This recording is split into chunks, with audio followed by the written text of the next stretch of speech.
sigue la música, dándonos motivo de alegría.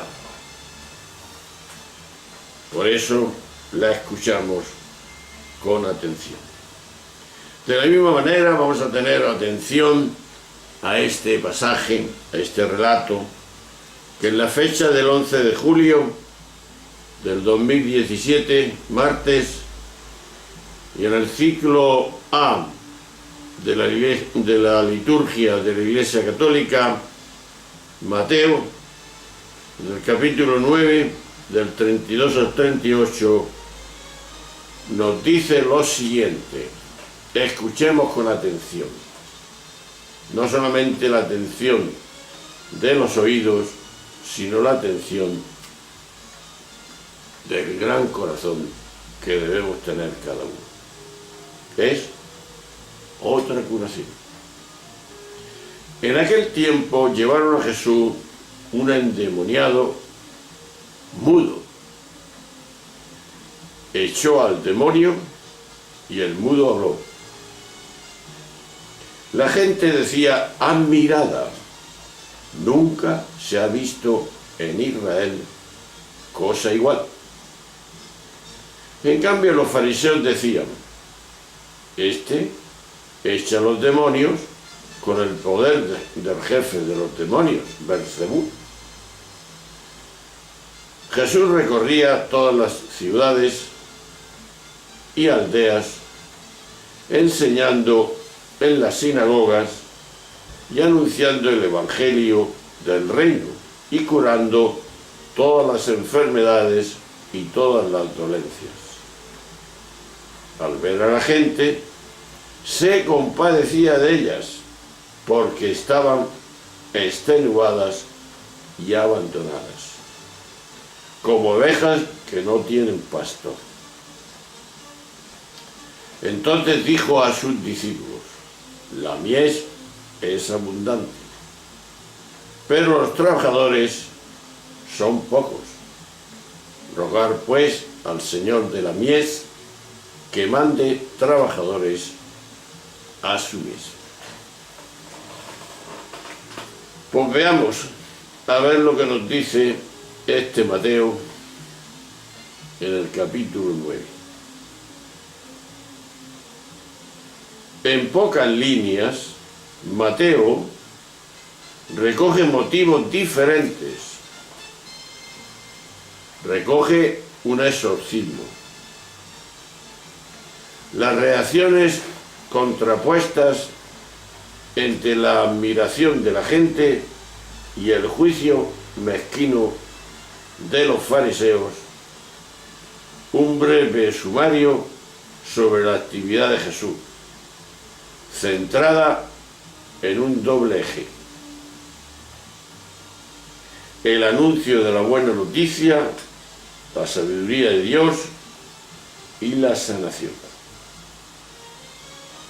El reconocimiento de la compasión como actitud característica del Maestro Jesús, alusión a la imagen bíblica de la mies y la cosecha para motivar a la misión.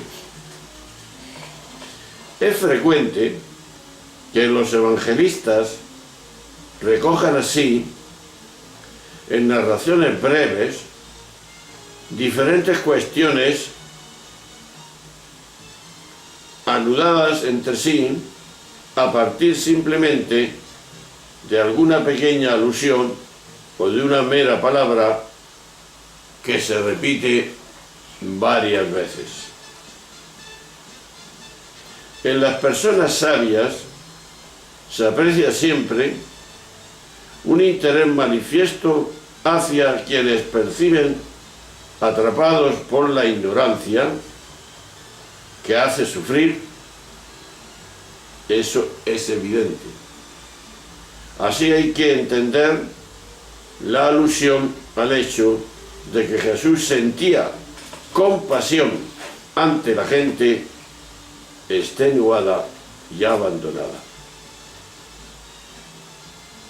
La imagen, como ovejas que no tienen pastor, aunque anacrónica en nuestros momentos culturales de hoy, reflejan bien el abandono que, como sabían, los pastores dejaban absolutamente inermes a las ovejas, que se convertían así en presa fácil de los ladrones y animales salvajes. Buen simbolismo, ¿no te parece? La persona sabia ve más allá y vibra con mayor intensidad. Eso significa que aunque sea consciente de que en lo profundo está bien, siente como propio todo lo que padecen los otros. Aunque tú estés bien, hay otros que lo pasan mal. Y al mismo tiempo advierte que ese sufrimiento es consecuencia directa de la ignorancia en lo que los humanos se mueven todavía, tú y yo. Y es precisamente la compasión que busca aliviar ese sufrimiento para que se halla en la raíz de su acción y de su compromiso, marcados ambos por el anhelo de que todos pueden ver lo que son en profunda actitud. Por eso vamos a preguntarnos hoy esta pregunta. ¿Vibro ante el sufrimiento de las personas?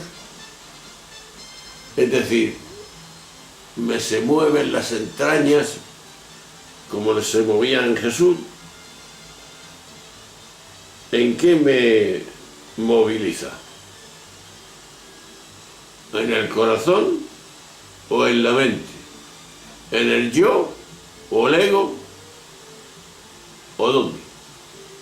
Vibro, dice, que vibraba el Señor en sus extrañas al ver el sufrimiento de la gente.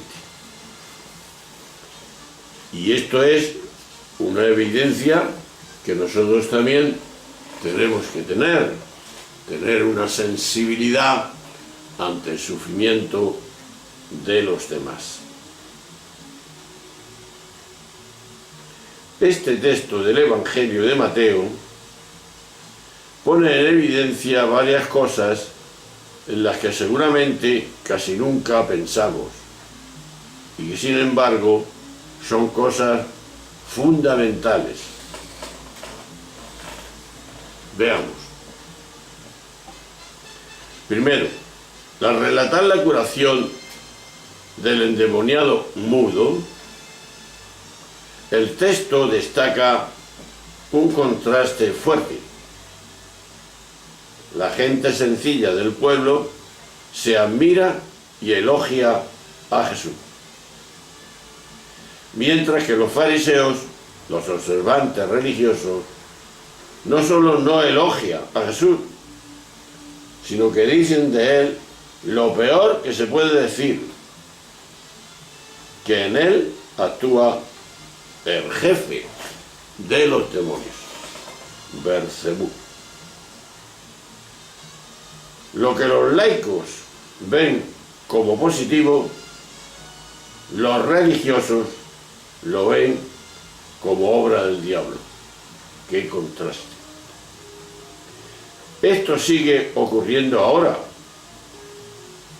o si no, veamos.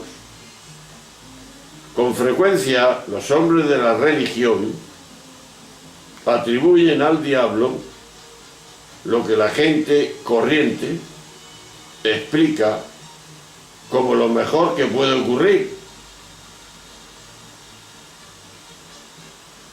Así surge una pregunta. ¿Qué tiene la religión para endemoniar así a algunas personas? que tendrá. Jesús va por ciudades y aldeas, pero va haciendo ¿qué? Paseándose, dando una vuelta, anunciando el Evangelio y aliviando penas. Lo uno es inseparable de lo otro. Jesús no iba por la vida organizando actos religiosos y menos aún dirigiendo almas. Tampoco iba Jesús amenazando a la gente, no lo hemos visto nunca. Ni se dedicaba a imponer obligaciones o prohibir cosas, nunca lo hizo. Lo que a Jesús le preocupaba y le interesaba era la vida, con mayúscula, la vida, la alegría y no el sufrimiento. La vida entera, no en parte. De forma que lo que quería y hacía era mejorar las condiciones de vida de aquellas gentes. Ciertamente, la religión de Jesús y la religión de muchas parroquias, de muchas iglesias y conventos, son dos formas de religiosidad que casi nada tienen que ver entre sí.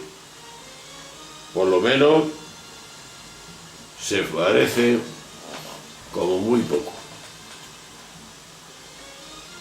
Estando así las cosas, viendo esta realidad, lo que Jesús pide no son sacerdotes para el templo, sino obreros para la mies. Aquí constatamos dos proyectos distintos. Es verdad que la imagen de la cosecha, aplicada al juicio de Dios, se encuentra en algunos textos de la tradición religiosa de Israel, pero no es menos cierto que, pudiendo utilizar el lenguaje sagrado de la religión de Israel, el Evangelio totalmente lo evita y prefiere poner en boca de Jesús el lenguaje simbólico, profano, tomado del trabajo secular, laico. Es evidente que el lenguaje que se refiere es un indicador elocuente de la mentalidad que se tiene. Cada uno da lo que tiene, no lo que no tiene. Jesús, cuando se refería a sus seguidores, nunca habló de funcionarios del templo. Siempre prefirió hablar de trabajadores que rinden en su tarea. Eso es lo que constituye el reino de Dios según Jesús. Pues ahí es donde nosotros tenemos una tarea que realizar. Y la tarea es el reino de Dios y proclamar ese reino tal como fue y como lo quería Dios y como es. Por eso, otra vez la pregunta: ¿vibro ante el sufrimiento de las personas? ¿O cómo porto ante ese sufrimiento? ¿En qué me moviliza a mí para quitar ese sufrimiento? ¿Cuál es mi vida? ¿Cuál es mi proyecto? Y si llevo a cabo, que está dentro de nosotros, el reino de Dios. No es que hay que darse cuenta y proyectarlo en nuestra vida. Bueno, pues ahí está, un proyecto más, otra cosa que tal vez sabíamos y nos recuerda Jesús, y al próximo día, que será el 12 de julio, pues hablaremos de otra manera, como Jesús expresaba sus sentimientos y lo que pensaba de lo que debe ser la vida del hombre.